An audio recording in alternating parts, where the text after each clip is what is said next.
जिससे उसकी उगाई चीजें अच्छी नहीं होती और उसकी आमदनी भी कम होती है और इसी वजह से वो दिवाकर से जलता है। इसका जल्द ही कुछ करना पड़ेगा, नहीं तो ये मेरा पूरा कारोबार चौपट कर देगा। भैरव कुछ सोचने लगता है। बहुत सोचने के बाद भैरव के दिमाग में एक आइडिया आता है। वो दिवाकर को फंसाने की साजिश करता है। सुनो दिवाकर भाई, तुम्हें पता है सरकार ने किसानों को सरकारी बीज देने की बात कही है। अरे ये तुमने बहुत अच्छी खबर सुनाई है। अच्छे बीज मिलेंगे तो हम लोग और भी अच्छे से फल और सब्जियां उगा सकते हैं। तो देर किस बात की है, चलो मैं बीज लेने जा रहा हूँ, तुम भी मेरे साथ चलो।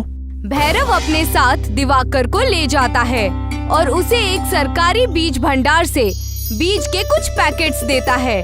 बीज लेने के बाद दिवाकर वहाँ से चला जाता है और भैरव अपनी चाल चलता है। वो अखबार में खबर छपवाता है कि सरकारी बीज भंडार से एक आदमी ने बीज चोरी की।